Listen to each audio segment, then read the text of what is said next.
Hello, I am Heidi, the Verification Director at the Etho.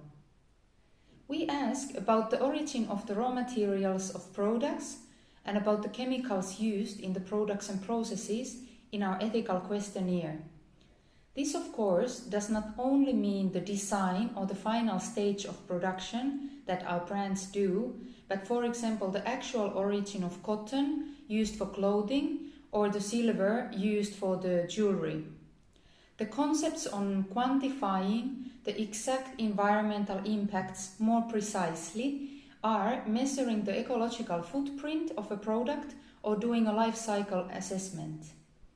Life cycle assessment means assessing the impacts from cradle to grave, so it doesn't only include the production, but also the use and recycling and final discarding of the product.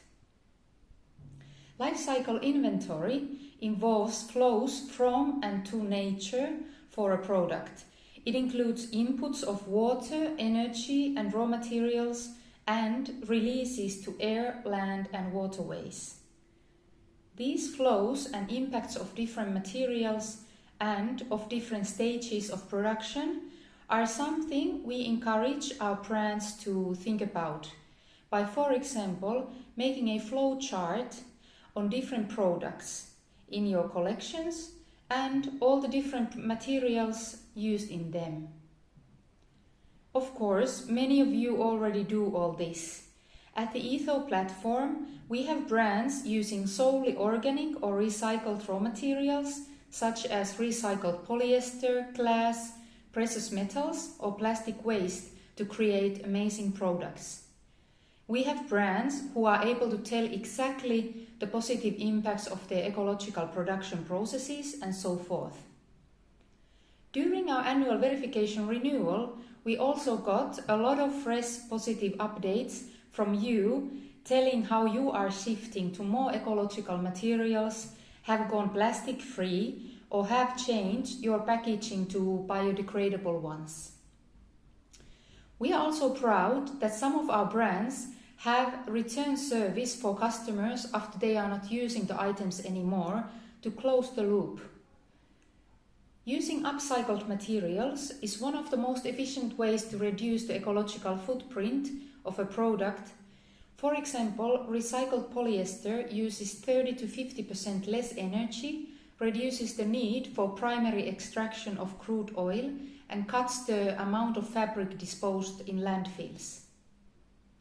I wish to mention few sources for looking at the ecological footprint of different materials and the ecological impacts.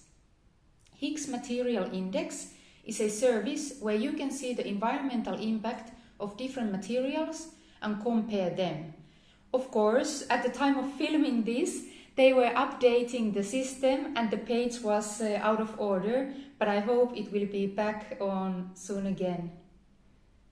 Then, World Resources Institute has published a guide on how the apparel and footwear sector can lower their climate impact. You can also contact the consultancy V&V to access their free fashion footprint tool to get a score on your business practices and how to move forward. Then there are services like Greenstory who help companies to visualize the positive impact they are making in the world through improved production processes. This is done through concrete examples such as emissions avoided, energy conserved, and water saved.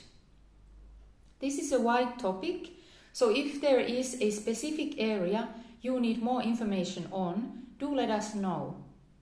Like with so many other topics, such as wages or working conditions, with this too, the first step is to become aware of the whole supply chain from the beginning and all the impacts involved in it.